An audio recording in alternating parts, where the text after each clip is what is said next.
All right, so I'm back. I'm outside the courthouse. All right, there's been all sorts going on. I'm going to do a quick update here, and then what I'm going to do is go and do a full update from my desk, because I have so many notes.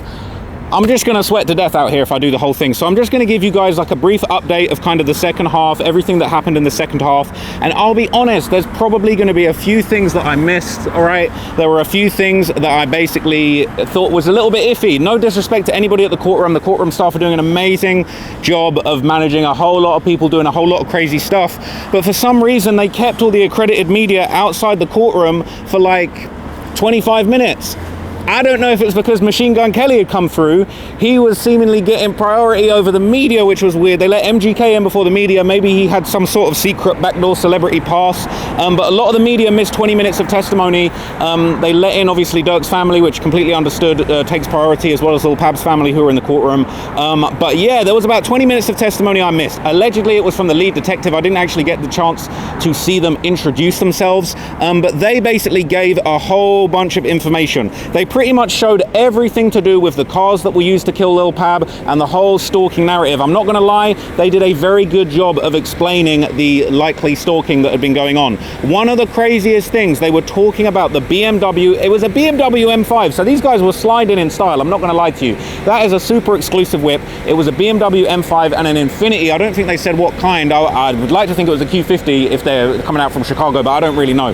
But basically, what I do know is that, like, that BMW M5, it had a tracker in it, and what was really interesting was Vonnie had been sliding around in this BMW M5 right before the murder had happened. He'd been driving it around, he'd been parking it at Durk's California crib in Encino. They had a GPS tracker that tracked that kind of, what's it called? It tracked that actual BMW around all these locations, including to Durk's crib. It was left at Durk's crib when they flew out to Miami for a day. Apparently Durk and Vonnie and a couple other guys flew out to Miami to do a song with DJ Khaled, and then they came back on the 18th of September, and then suddenly the hit squad was initiated. Vonnie went straight back to Durk's house from the private jet, picked up the BMW M5 and started stalking Quando Rondo.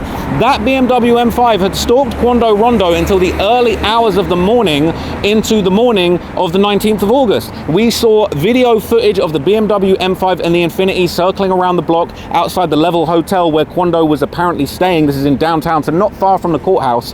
And it was just crazy. They were on Quando's case. We saw footage of Quando and Lil Pab going in and out of the hotel. I don't know if they'd gone out for a cigarette or just to get something, or for a smoke or something, but they'd gone out. Saw them on the street a little bit, coming back in. It seemed like the killers had actually missed them by a little bit, and then they spent all night circling the block until like past 1 a.m. They didn't have any luck, so they drove back to wherever they were staying. The BMW M5 went back to Durk's house and was there overnight, and then in the morning they started sliding again. They waited outside Quando's hotel to come out and try and catch him. They followed him all around town. They followed him to the Bathe and Ape store. We saw footage of them pulling up to Bathe and Ape, Quando and Lil Pab walking around Bathe and Ape in Hollywood. I've been to that Bathing Ape store, it's lit. I've bought loads of stuff in that Bathing Ape store. I'm thinking, what the hell is going on? They showed the cars circling the block in front of the Bape store, basically stalking Quando and Pab. They showed them following them from there. They said that they were driving dangerously, running red lights, doing all type of stuff to basically keep up with them. They said they were driving dangerously, putting the public at risk to continue with this stalking activity that they were doing, all right? So that's screwed up in itself. But you know what's crazy? The detective said, I did a lot of looking into this BMW. I found out it had a GPS tracker. I went to the exotic car rental spot where the BMW M5 was rented from, because the Infiniti was stolen. Don't know how they got it. They haven't got into that yet. They said that this was crazy. This blew my mind. They said, did you see anything interesting when you pulled up to the rental spot where the BMW was rented from? They said, yeah. They said, what did you see? They said, I went in the office. They had a framed picture of the owner with Lil Durk. I'm thinking, what the hell? You had a framed picture of the guy that owned the rental spot, that rented the car that was used in the murder. That car went back to Durk's house in between all of the stalking and the murders. They're saying that that car was 2 blocks away when the murder happened. The Infiniti was the murder car that was used right at the gas station. Vonnie was apparently, the BMW was apparently waiting. Vonnie's car was just 2 blocks away, a 7-minute walk away from where the murder happened. Then they all met up at In-N-Out, then they all went their separate ways. That car went back to Durk's crib. I'm sorry, but like, how are you going to explain that? That is crazy. So they had a whole bunch of records related to that BMW, and I can explain to you more of that in a longer video later on when I get back to my office. But basically, that was just like extremely damning stuff. They then went on to show all of the footage. So obviously in the morning, I'd already told you guys that we had seen this harrowing footage of Lil Pab being taken out of the car, Quando screaming no, Lil Pab taking his last breaths. Really, really tragic stuff, and rest in peace to him. My condolences to his family. I did see them in the courtroom today. I didn't approach them. It didn't really feel appropriate in context of what was going on. But rest in peace and my condolences. That was horrible enough. But then we saw even more footage of the shooting as it happened. They had even more angles. The gas station where they got shot up, they pulled up before they actually parked at the gas pump, and Quando and Pab went in to get snacks. They had footage from inside the gas station showing Quando and Pab getting snacks in the same outfits. They showed the car actually circled around the Infinity. It went through the gas station and drove right next to Quando and Pab's car before it backed into the gas pump. They circled around numerous times, went through the gas station. That was crazy. Obviously, we saw the shooting footage again, but it was synced up with the footage of Quando in the gas station. So we're seeing them pull up, we're seeing them walking in the gas station, picking their snacks, coming out. It took quite a long time, and then when they're outside finishing up pumping gas, that's when the shooters come, shoot the place up and drive off. We saw all of that. We also saw Durk's financial records. We saw his Amex account statements. This was bad.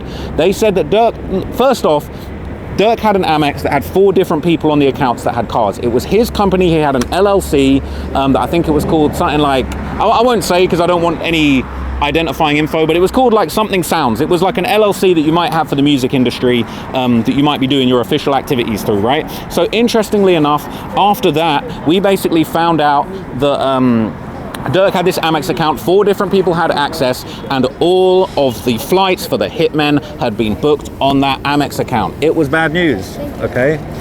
It was bad news, all right?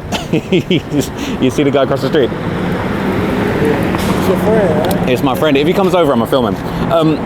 So look, they basically found that this Amex account, all right, it had 4 other people had cards. One of them was Durk's dad. One of them was someone that Durk worked with, that Durk had hired. And another one was sort of almost like someone on the business side of things.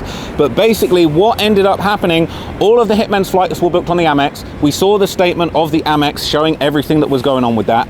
We basically saw that he had spent $150,000 in a month on this Amex, $6,700 at Amiri, $3,000 at Neiman Marcus, and several $1,000s on these Hitmen. Now, it wasn't Durk's card, it wasn't the Durk Bank's Amex card, but it was his company, his LLC that he owned account that had all of this stuff paid for. So honestly, that was pretty bad, okay? That was pretty odd, but you know, we saw the footage of the Hitman arriving in San Diego. They said that they'd had a party bus, a Sprinter, that had driven them from San Diego to Los Angeles, all right? This is all pretty serious, I'm not gonna lie to you. All of that stuff was just crazy. So there was so many more little details that I wanna get into, but I'm gonna have to get into it in a separate video. But Durk's house, he was staying in a house in Encino, California. He had it on a sort of medium-term rental. He was paying $35,000 a month for his rental, and Vonnie parking the BMW used in the reconnaissance for the hit at it.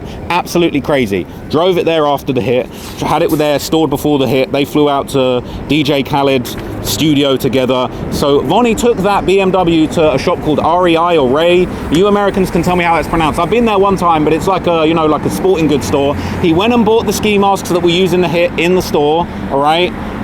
They had a receipt for the ski masks that were bought. They were the exact same ski masks that were used in the hit. They showed the surveillance footage from the hit showing that they were in the same ski masks. Obviously, I might have already told you guys, but the hitters, actually I wouldn't have already told you guys, the hitters were wearing the same shoes in the hit video. They changed their top halves, but they kept on the same pants and the same shoes. They had very distinctive shoes. They were looking like different types of retro Jordans to me. Somebody had a pair of red on, somebody had a black pair with white accents, somebody had a gray pair of Jordans, like the later stage Jordans type, you know, I could probably find you a picture in another video when I'm at my desk. But basically, they wore the same pants and the same shoes on the hit when they had the ski masks on, and then to In and Out with their faces out. Absolute insanity. Now, what was really crazy, I might let this ambulance go by first before I tell you the next part, because you ain't gonna be able to hear nothing. And there's an ambulance sliding on me right now, okay? So there was just so much going on, right? There's just a lot going on. I'm gonna address everything else that's going on later on in another video, okay? But like, I'm gonna let this siren go by. I'm gonna let this siren do its thing.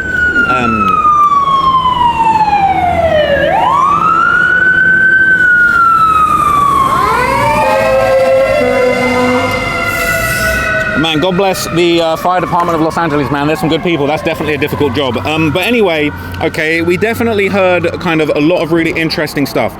All the shoes matched up, but one of the craziest things, so OTF Jam was wearing a pair of pants, right? One of the other guys, I can't remember who it is off the top of my head. It might have been, it was one of the other shooters, not Jam. He was wearing like ripped jeans. At the shooting, there was a rip in the right knee, same jeans in In-N-Out Burger with his face out 40 minutes later, same Jordans on, absolutely ridiculous. But in addition, this is gonna blow your mind, all right? Jam was wearing a pair of sweatpants that had like a slogan on them, okay? And this was just absolute insanity. He was wearing a pair of sweatpants with a slogan on them, and you know what it said? They said on them, rats before riches. It had like a little thing that said rats before riches. Now it's so ironic now that we know he's cooperating, but this it probably was like a different kind of slogan trying to say, oh, you get ratted on before you come up and get rich. But they noticed that, they noticed the same Jordans. They basically, the detectives was on smoke. The detectives found there was only 2 stores that sold these sweatpants. Where were they? Southside Chicago. And they went to the store, they said, oh, they basically, I can't remember if they said they subpoenaed the store or they went and asked questions, but basically come to find out, they found out who had bought pairs of these sweatpants, OTFDD, just like info on top of info on top of info, and it's just unbelievable how much they actually put across. Now, there's a whole bunch of other stuff, but I'm gonna have to sit down and break it all down in one long ass video. But the last thing that we heard that was really interesting, was that like apparently after the jury, not apparently because I was there, after the jury left, there was a little bit of housekeeping done, and the defense basically threw a little kind of you know, a little bit of a wobbler, basically saying, oh, they snuck in this evidence. It's the first time that Durk's seen these messages. It's messages from OTF Jam, where OTF Jam is apparently talking about you know, some kind of like, obviously, we know that he had that altercation in the bathroom where Durk and other members of OTF said, yo, you're out here catching bodies, you're making it hot, you're getting the feds on us. Well, apparently Jam confronted Durk after that in a text message, basically saying he noticed he's getting cut out since that day, you know, basically saying, look, since that day, I know that you guys have been cutting me out of the circle, you guys have been making it difficult for me, what's going on? Apparently Durk replied, he says, look, I get it, but we can't do the feds' job for them, we got to let them do their thing. And apparently Jam replied, I'll lay it out for them, MF's acting scared to be around me, guys act like they don't F with me since that day. Durk said, look, I'm with you 1,000%. You got to use your head, we ain't helping them people. Jam said, I got you, blood, I got you on my son. And Durk said, I got you just got to use your brain. They basically went back and forth. They was like, yeah, I got you. Now apparently later on there was then that next exchange, you know, when Durk was apparently talking about Lamron Richo saying, I got him out hunting you 3 ski miles deep. Well, apparently, is that my camera overheating? Is that what's that going on? I don't know what's going on with that. But apparently, okay, let's see if am I out of focus. Is he coming? Yeah. I'm gonna wrap it up. All right, so look, I'm gonna basically wrap it up, but basically, apparently, Jam offered, like, he's basically said, like, I can deal with the Lamron Richo thing, I just need a couple cars, a couple sliders to get it handled. And basically, the defense is saying, no, we can't allow that in. And the judge was kind of like, look, if it supports what Jam's gonna say in his testimony, then I'm basically gonna allow it. He's gonna allow a lot of these things. He said a lot of things have been added last minute. He said, you guys can attack it on cross-examination. And he basically said, look, I'm leaning towards letting you guys have your run on cross-examination because, you know, a lot of things have been added last minute. Anyway, I'm going to wrap it up there. We definitely might have just made another new friend right now, okay? I might have made a whole other new friend once again. We got the soundtrack popping. What is going down? Hey, it's the same guy from the other day, you know. This our friend, all right? This our friend. I don't know what this guy's doing, but he be out here, or she, maybe. No, it's got to be a guy, right? They be out here though, active. They doing their thing, man. So look, it ain't all bad, all right? You could be facing murder for hire, or you could be downtown LA moving like this absolute beast. So anyway, look, all right, I'm gonna leave it there, all right? I'm gonna leave it there. So look, this is sort of like, honestly, there's too much going on right now. It's been a crazy day, it's been a busy day. I'm gonna go back to my desk and do like a longer, full-blown update for you guys with everything from today. There's reams and reams and reams. I'm gonna need to buy a whole new notebook today just to get this thing, just to keep it moving tomorrow. And I know tomorrow is gonna be absolutely mental. So I will keep you guys posted. I'll do another big update, but that's it for me for now. See you guys soon, peace.